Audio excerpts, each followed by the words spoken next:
Leary made his name with a pioneering research project on personality.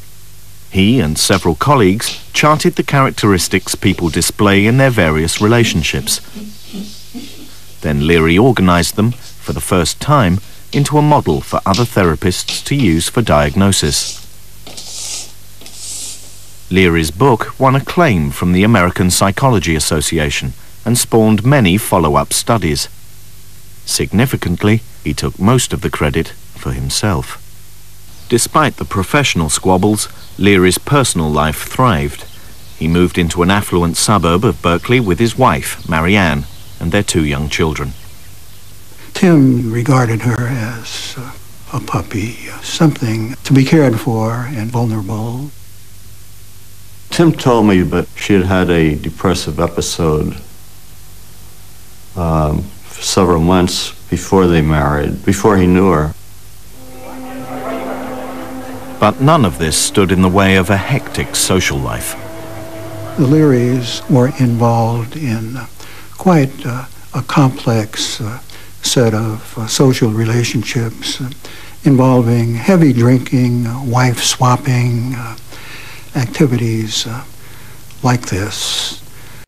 Marianne's friends claim Leary encouraged her to be promiscuous to justify his own affairs. Everybody flirted at parties in Berkeley. And I was especially aware of that when after a week he asked me to get a sofa and have it put in his office. This time, Leary broke the rules. He fell in love with Dell. Marianne was clearly profoundly depressed, and it worried me considerably. The 22nd of October 1955 was Leary's 35th birthday. He woke to find a letter on the pillow beside him. It was a suicide note. He found Marianne's body in their car in the garage. The engine was still running. She died of carbon monoxide poisoning. Before taking her own life, she'd cooked Tim a birthday cake. In a way, she was saying, "You son of a bitch, look at what you've done. You've killed me, and you've deprived your children of their mother." It was going to be a long, hard road for him to recover. And I think that is what dominated his life, maybe from then on. Leary had started brightly enough. He became the editor of his high school magazine. Following in his father's footsteps, young Timothy went on to become a cadet at West Point. Why didn't you shine those shoes? I didn't have time, sir. But in his first year, Leary was caught drunk. Worse, when questioned about it, he lied. That was a breach of West Point's honor code. When he refused to resign, the senior cadets silenced him, forbade him to speak to anyone. His mother implored him to see it through. I give thanks to the blessed Lord for saving me from the terrible ordeal of explaining to the world that my son was sent home from West Point for violating his honor. I can't stand it, Mother, if you're going to pray for me and worry. If you expect me to be a run-of-the-mill, everyday 100% good fellow, you must be disappointed. I would rather starve in the gutter. Leary endured his isolation for 10 months before resigning.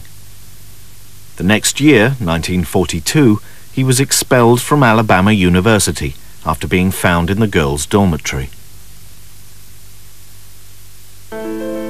After Marianne's death, Leary and Dell did go through a marriage ceremony in Mexico, but their relationship didn't last. Now alone with 2 young children, Susan and Jack, Leary quit Berkeley and traveled to Europe to ponder his future.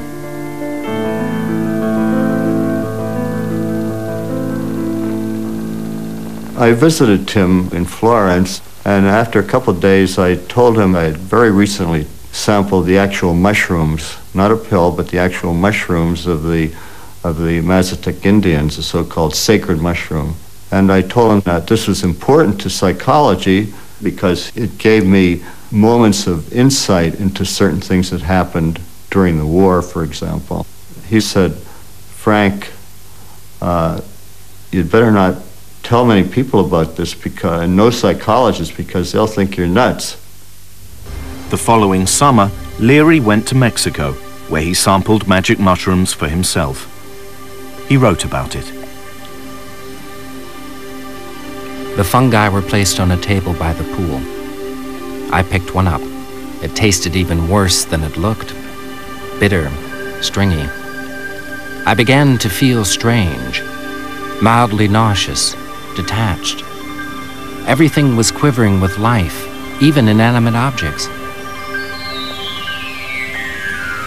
I gave way to delight and discovered a sea of possibilities, other realities. By that swimming pool, I learned more about the mind than I had in 15 years as a diligent psychologist. It was 1960. At the age of 40, Leary's adventures with mind-altering psychedelic drugs had begun.